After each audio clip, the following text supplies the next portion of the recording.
Hello everyone, welcome back to We Talk Football. It has been a very, very long time, a good couple of months since we've been here. Rob will still get another couple of months off due to personal things, so we're back, but I've brought on a special guest, and we've had him on before, and we've brought him back, probably one of my favourite misery hunters, probably the second host, because Jamie Coburn doesn't show up half the time. It's Mark Jardine. Mark, welcome back. How you doing?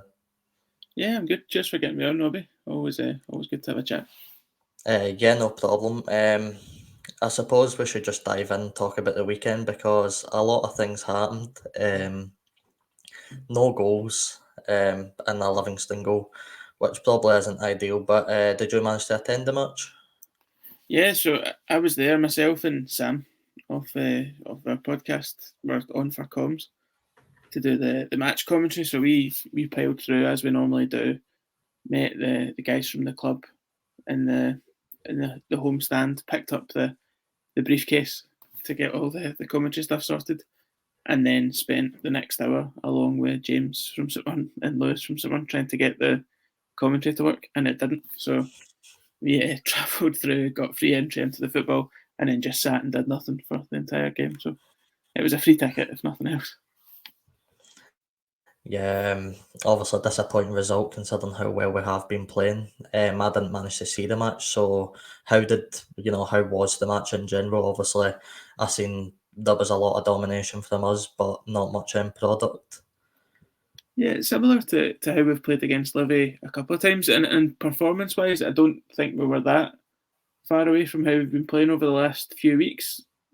Maybe similar in some ways to the Celtic performance, where we're getting a lot of corners, a lot of possession, creating a lot of things, but just not taking anything. I suppose the difference is you're hoping you take something against Celtic, and you're expecting us to take something against Livy, and we had it in our hands. I think I've been pretty I've been pretty touchy on Twitter with folk having too much of a go at Mika Mandron, but should have put his penalty away, and he did miss a sitter at the back post. I think you know 9 times out of 10 both of those are going in, and you're taking 3 points home, and no one ever talks about that game again. But as it happened, they didn't.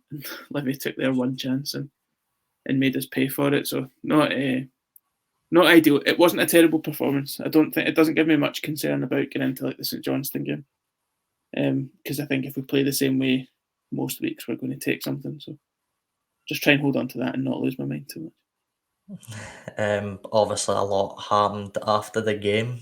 Um, I suppose, what are your thoughts? There's been a lot of mixed sort of reaction online. A lot of, I suppose I'll call them idiots online. That's a bit of a Right. Yeah. strong word, but yeah, we'll go idiots. What are your thoughts on the whole Robinson stuff? So I mean, it was interesting. We had an interesting perspective on it from where we were sitting. Obviously, we had the opposite view to the fans that were there for someone, because we were sitting across the other side, and obviously we were sitting with the kind of someone delegation. Well, I say delegation, James Hunter. So when all that all kicked off, you're kind of seeing how that gets reacted to in real time, and everyone kind of like scrambling to see what's up. So from where we were, it all seemed fairly innocuous at first.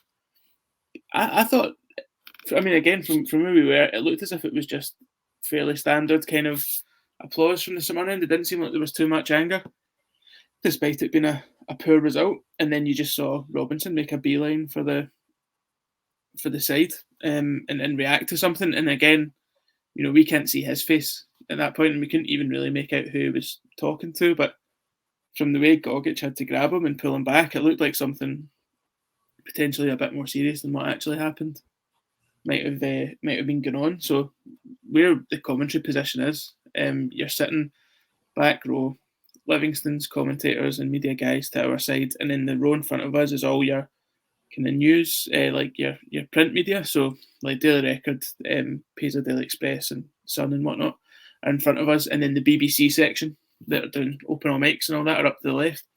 So all that's going on, and we're like, something's going on over at the other side, and all the journals are like trying to take notes to see what's happening, to take something down, and all looks a bit mental. So I mean, stop me if I'm droning on, by the way, but can see Robinson kind of coming back across and eventually going down the tunnel. And the bit I don't think really kind of made much, it ended up getting talked about all that much after, but at the time seemed massive. We were just kind of chatting away to a couple of the media guys, and all of a sudden there's this panic just in front of the tunnel, and everyone starts bolting down the tunnel. And we saw this, obviously there was loads of stewards, but we saw this kind of plain clothes, a kind of dark jacket go first. And I think we're like, was that a fan? Did a fan just go down the tunnel? So we're like talking to all the journalists, trying to work out, like, is that what's happened? That's mental. And then we were walking down to go into the press room to try and catch the press conferences after. And we passed it was Derek Ferguson that was doing the open all mic stuff for the BBC. And Sam had been on Open Goal with him for the fans forum thing a few weeks ago. So then they recognised each other and were having a wee chat. And we were like, I think a fan ran down the tunnel to try and get, I'm assuming to try and like pick up with Robinson or whatever. And he was like, you sure? Like, I mean, that's what it looked like. All the stewards ran down. Didn't think anything else of it. Went down, saw the press conference, we're chatting away to like James Hunter and folk after, and they're like, no, it was all the bother out the front of the stadium, like the ultras kicking off and all that. So he's like, that was just the stewards piling through to deal with that. And we're like, all right, okay. Didn't think anything else of it until we started seeing tweets that said Derek Ferguson had said on Open All Mics live on Radio Scotland that a fan had tried to get down the tunnel and had given it as an exclusive, apparently. So just been trying to keep our heads down and not focus too much on that. But I think it's pretty telling that that's the stuff that we're coming away kind of interested in talking about, and whatever, that the game itself was pretty depressing, to be honest. Yeah, I mean, I think the thing for me is, if the rumours are true, a fan did call the team heartless. I think it's a bit of a comment to be annoyed at, and I can see why Robinson gets annoyed at it, because, the players do give 110% every week. That's one thing that you can say about our team. So, totally, and I think Robinson's an emotional guy, or he certainly gives that impression. I think you get the benefits of that because he brings players in that he knows or that he trusts or that he likes the kind of vibe of, and people tend to stay. So it's a close-knit group who, we're not the most talented team in the division, but we're fifth for a reason. We're the fifth best team in the country because we put in those performances consistently. So everyone's kind of playing for him, and I think you only get the benefit of that if you also run the kind of tightrope of kind of spilling over sometimes. And I think that seems to have been the kind of red rag to the bull, basically. I think you can accuse us of lots of stuff. You can even say you don't think Micah Mandron's a good footballer if you want, even though I've been biting back at that on Twitter. But you can say any of those things, but I think Carroll said it in the press conferences after, and I think it's come straight from Robinson, to be honest, that like you can say all those things, but to accuse folk of not trying when you've just watched them have that much of the ball and 20 shots and all the rest of it ran themselves into the ground, like, you can understand why he's reacted. I think he probably will regret having reacted like that, even if wasn't saying that at the time. And I think Carroll was trying to play it down and stuff.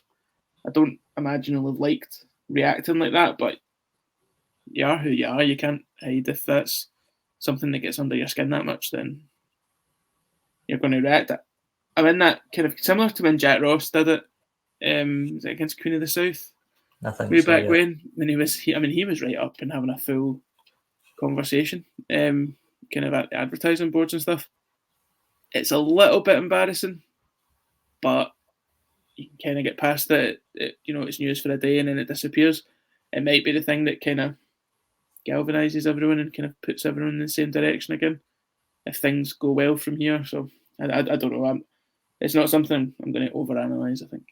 Yeah, I mean, I think it will die down pretty quickly. I just think, football managers, they are people, they have hearts, they want to see their team do well. So when Robinson's working with that team every week, he'll be annoyed when he hears comments like that.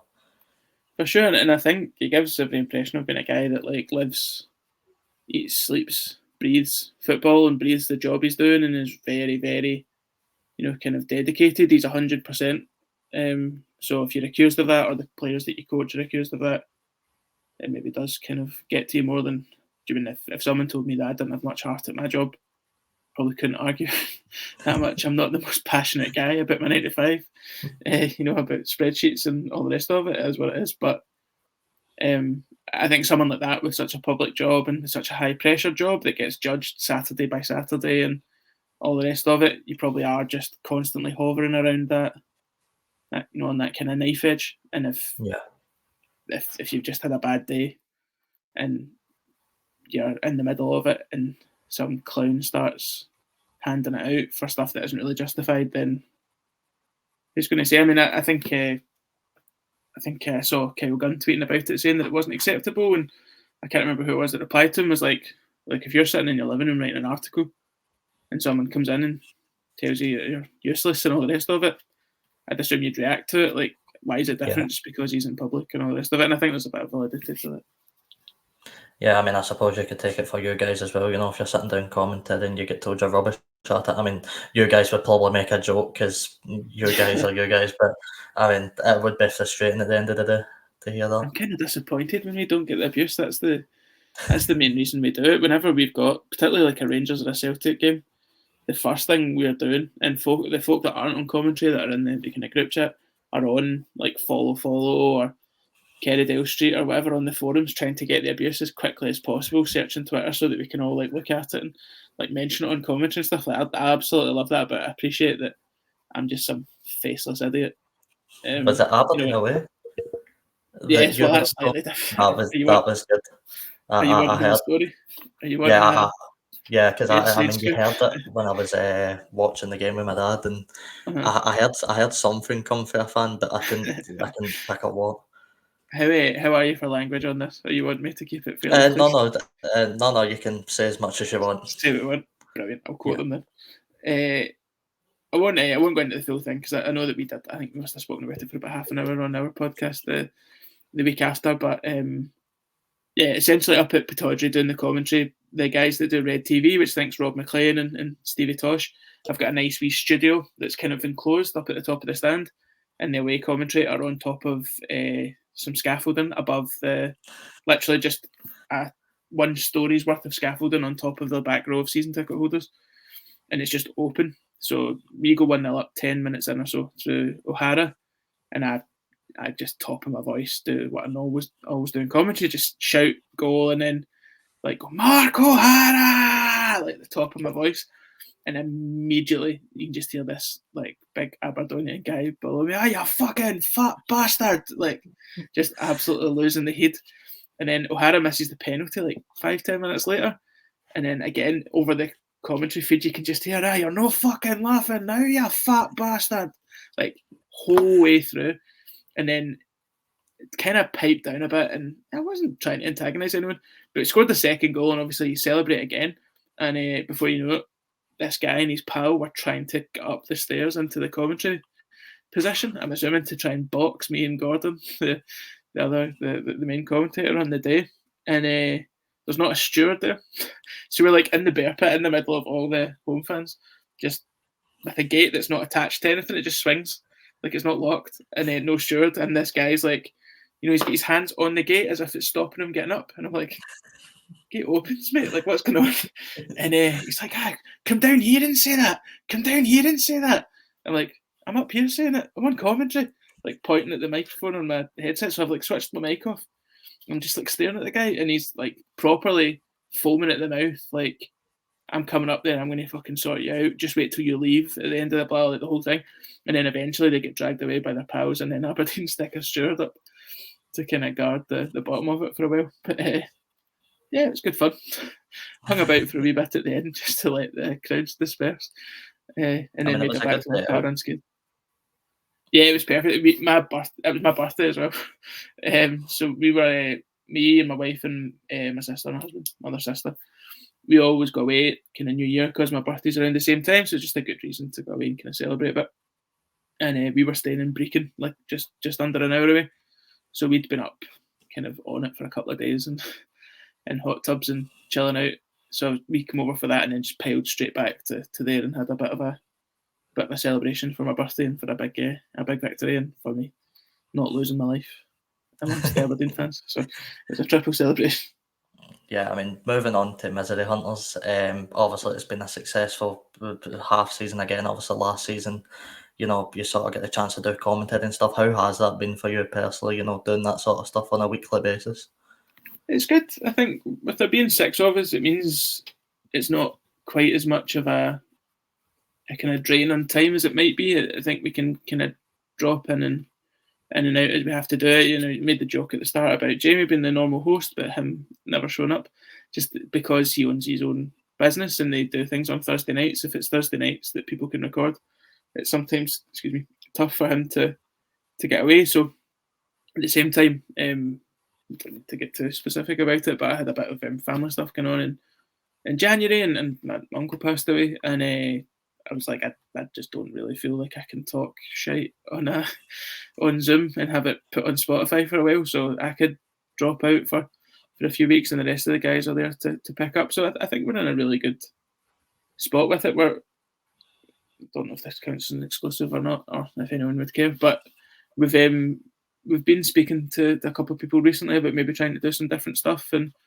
kind of step up. The football club seemed really receptive to us doing some things there, and we're talking to them about that. And then we recorded a kind of video podcast for a new place in Paisley the other week to test it out, and we were talking to that guy again today about maybe some stuff between now and the end of the season. So I think everyone's in a kind of decent spot to try some stuff, and it means that Andrew's doing a blog on a Monday. I'm doing the BBC column that goes out on a Tuesday. Most weeks we're recording on a Wednesday or a Thursday. We've got commentary on the Saturday, so it does kind of mount up. But it's all good. It's all stuff that you love to do, right? Like the commentary is just a gift. It's so much fun to get in and do that. So I think everyone's just kind of grateful, basically, that people seem to listen to our pish and kind of empower us to keep doing it. So no, it's great fun. I'm assuming you feel the same about getting to do this. It's just what a privilege to be able to sit and chat about your football team and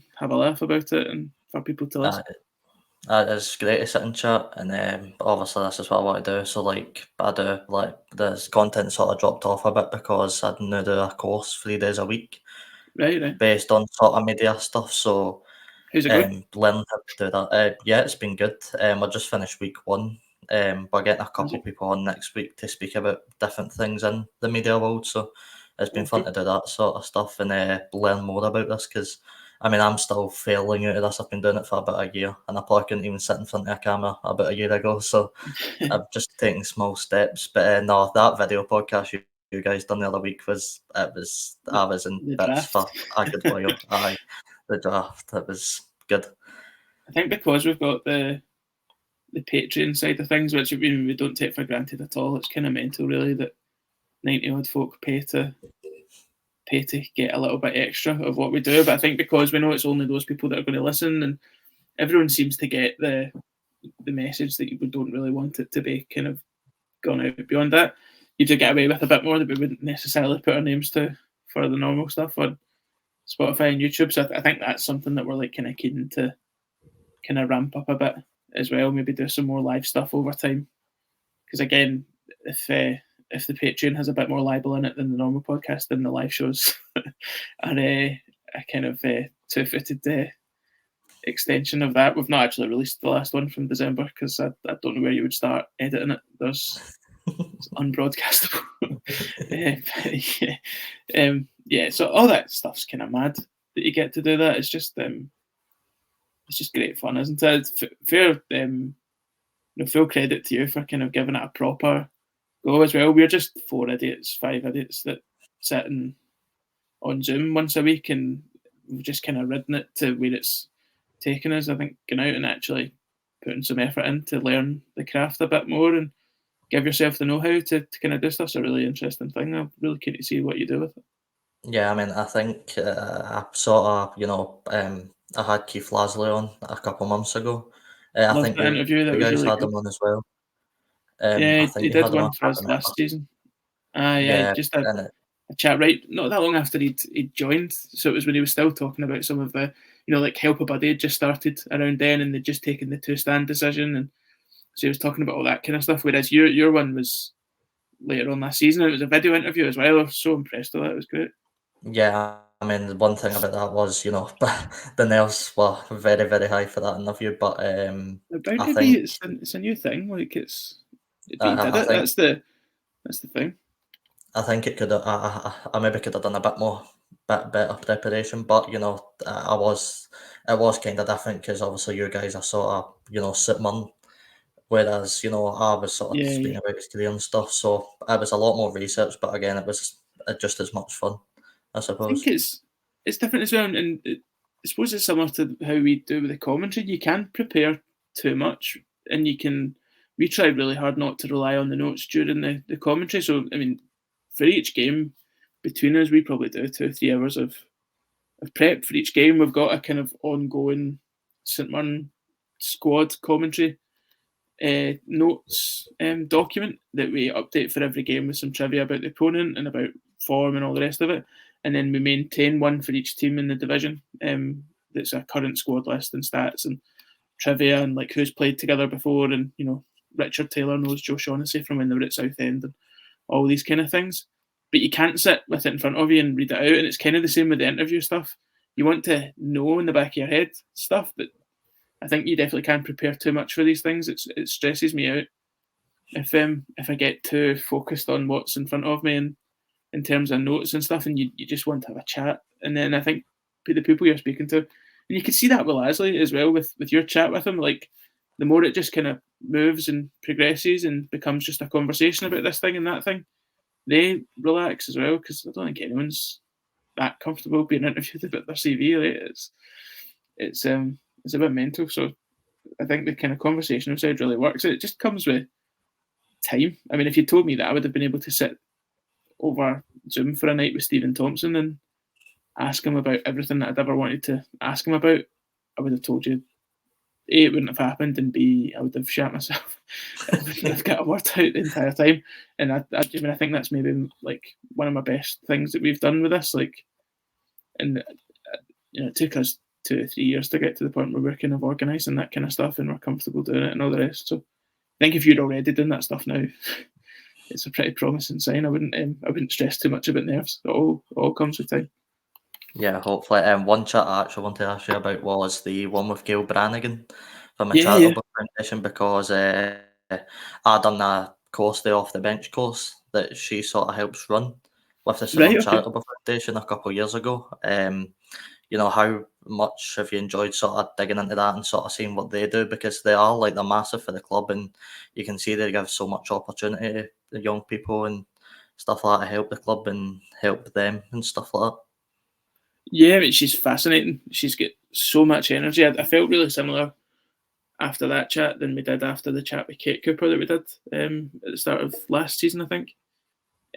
Just so much devotion and commitment to something which, unless you've got that level of devotion and commitment and energy, doesn't do half the stuff that it does. It's just incredible. And she was really nice. She was really proactive about it as well. We'd exchanged some messages before, like through the kind of the podcast's Twitter account and through someone else we know, and we'd kind of spoken about it. And it was just in run up to Christmas. It was them that had kind of said, "Look, if you can fit this in, like we'd really love to do this before Christmas and talk about some of the stuff that's coming up." So it was just a bit of a gift in the end. We're so happy to be able to have that chat, and it was as much for us as it was for them just to hear about what they're doing. I didn't have the first idea about some of the stuff they were doing on Christmas Day, and thought it was really interesting the stuff she was saying about Jim Goodwin and how much he'd done during COVID and how everyone had kind of banded together. It's just a really impressive thing, and I think something that we're all really keen to kind of big up as much as we can when there's the chance to is the community side of things. And our chat with Lasley was almost more about that than it ended up being about the kind of football side of things, which I don't think we planned. It just kind of happened because it's what he's like passionate about, and anything we can do to kind of big up that stuff, I think's kind of almost a responsibility to focus in when you've got folk listening to you. So no, that was good. I'm so happy we did that, and we're keen to do some more stuff. I'd mentioned I think I mentioned it on the podcast, but I can't remember. But we certainly messaged in private about it, about doing something at some point, maybe this season or just whenever the time comes up, about specifically about mental health. I know that when Keith was it Motherwell who was involved in some of the stuff that they've done that's been really high profile about suicide prevention and all the rest of it. I know that the club have had back on side and some other people in about it, so I'm quite keen to kind of get a kind of round table of people together and have some sort of chat about that, maybe a kind of series of chats about it. So yeah, I think I've spoken about before and I've written about before about anxiety and some stuff that I've kind of worked through, and I think I always take a lot from hearing other people's stories with that kind of thing, and I think the problem shared is a problem halved and all that kind of cliched stuff. So yeah, I think if Gail and the rest of them will take us, then we'll certainly try and have more chats in the fairly near future as well. And I think there's maybe a player coming on with us fairly soon as well. We've kind of put a request in for some stuff, so watch this space, hopefully. Yeah, and just back on to St Mirren, the rest of the season, obviously, I had you on about just before the Celtic game this time last season, where we lost 5-1 at home. Obviously, you were speaking about maybe getting the top 6 that season. I think you said you had your honeymoon, so you were going to miss if we did get Europe. Yeah, I was hoping for top 6, but not Europe. Probably the only person in pays. Well, that happens. So do you think this season the European spot's maybe on the cards now? I mean, if you look at the positions and, Aberdeen and Hibs aren't really cutting it this season. I think Kelly's really a main sort of rival this sort of season, if you'd say Yeah, that. I mean, do you think we can do it? I think it'll be hard to keep up with Kelly because I think they've got a bit of momentum and McInnes is doing a really good job there. They've thrown about a bit of money, obviously beat us to Van Veen, which I think was close for us. I think it was really close, and Kelly have got a bit of cash, and I think that's what's maybe made the difference. So it'd be tough. I haven't had the honeymoon excuse last summer. This summer I've spent all the money I've got spare to go to the Euros. So if we do get into Europe, then I might be struggling again to get time and to get flights and all the rest of it. So 6th would be fine with me this season. That's I'm not going to complain too much. I think we probably will finish top 6. I think we feel like a 6th place team just now more than a 5th place team, and I think a 4th place team's a stretch. So we'll just need to see how it goes. I think Dundee are underperforming, but they're overrated, if that makes sense. They've got way too much quality in their squad and have spent way too much money to be as bad as they are at times. So they should be doing better, but also I don't know where all the kind of media loving has come in. I think it's basically just because Beck's quite good. Everyone seems to be thinking that they're this really solid, great team, and actually their form's worse than ours. Like it's not great. So I think we'll probably fight it out with Dundee maybe for 6th.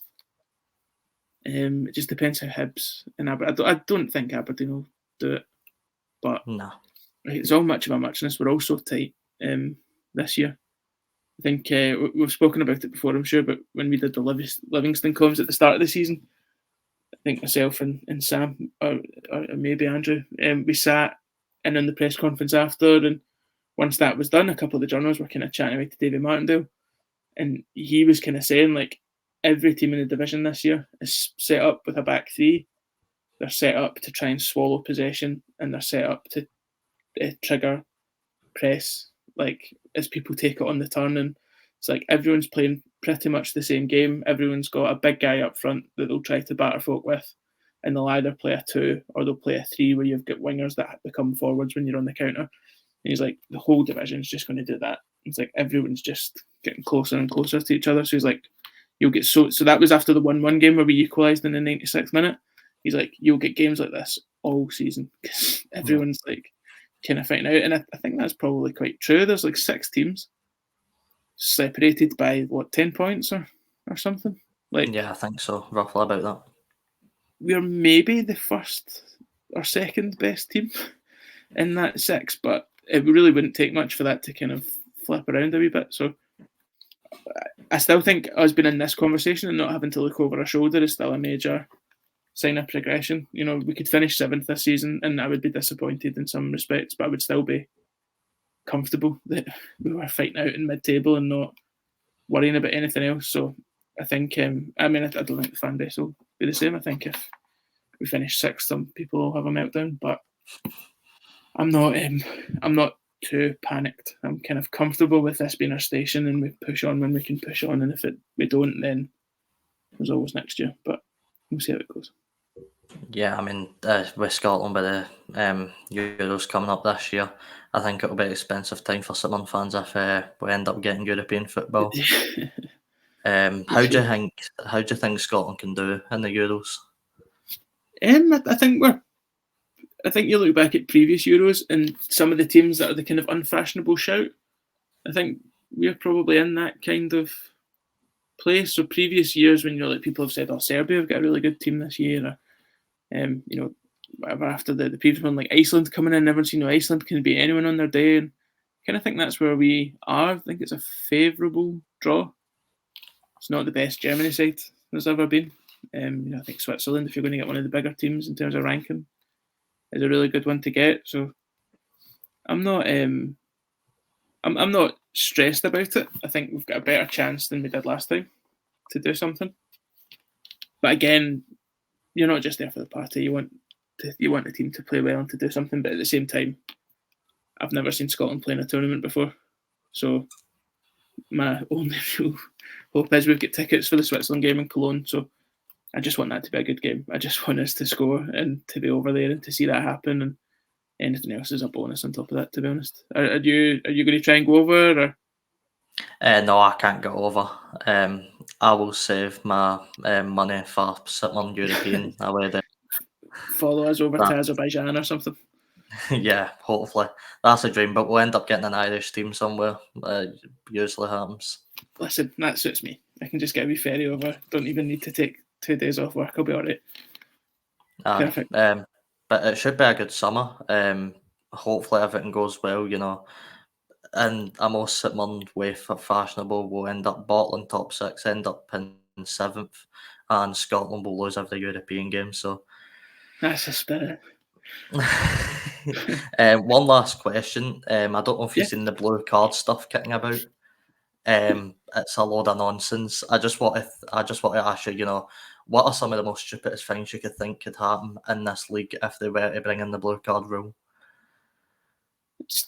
If they were to bring that in, it's a guarantee that it's going to get shown, right? That there isn't a league in the world with more angry, untalented footballers kicking about. You must be looking at like 6-7 blue cards whenever Livingston play Celtic or whatever. Like it's definitely going to happen. So I think he'll just kill the game off. I thought I hate to give him his due for it, but I thought Postecoglou's comments on it were kind of dead on. To be honest, he says it's not going to solve anything. It's just going to make the game slower. You're going to lose a guy for a sin bin for 10 minutes or whatever it is. So you're going to sit back with 10 men behind the ball and not do anything and time waste and try and just pass the time. So games are just getting longer anyway with VAR decisions. You're getting to 98, 99 minutes. Start adding on the time wasting because someone's been in the sin bin for 10. And I just think it slows everything down, and it's the opposite of what football should be. Football's popular because it's the opposite of everything else. Do you mean it takes a full day to play a game of cricket and all the rest of it? American football game takes 4 hours. Basketball's supposed to be an hour of actual court time, and it takes 2.5 hours or whatever it is. Like football is supposed to just be back and forward, keep it simple, and anything that kind of messes with that I don't particularly like. So no, I don't think it'd be too long before folk are getting called out for calling referees fucking wanks and asking where they went to school and all the rest of it. And John Beaton's getting told he gets seen in the Leiden Tavern, and it's just it's a farce. Just don't do it. Just let Scottish football be what it is and carry on. Are you a fan of it? No, they're quite the opposite actually. I've been quite strongly against it. I just think, with the introduction to VAR, especially in Scottish football, I mean, it's already been a shit show last season when they get first introduced. I mean, what was it, 13 decisions that they said they got wrong. I'm Allegedly. convinced there's so much more. Yeah. But it sort of kills managers' spirits as well. If they try and shout abuse, I don't know, but can they get sin binned for 10 minutes? I don't know Yeah, I don't if. know. Maybe they would have to, instead of sin binning a manager, maybe they would have to get subbed on. The manager has to play for 10 minutes. So, Oh and God, imagine they kept Neil Warnock in. Bojan Majowski has to sit in the stand for 10 minutes, and Neil Warnock's up front next to Dick for a bit. Classic big man, very, very old man partnership. Aye, but no, thank you so much for coming on. Yeah, It's no been worries, great mate. to have you back on. If you want, feel free to promote anything you want, with the podcast, Paisley Craft Beer, anything like Don't go to Paisley Craft Beer, just buy 10 ounces at the supermarket. You'll be fine. Yeah, listen to Misery Hunters if you've got the time or the inclination, and if you hear us doing commentary, send us abuse, please. That's what I live for. So just do that, please. Alright, fair enough. No, but it's been a pleasure. Thank you guys for listening. Make sure you check out Mark and the Misery Hunters and stuff. I'll link them all down below as usual, and we'll see you guys next time. Cheers, Robbie. Cheers.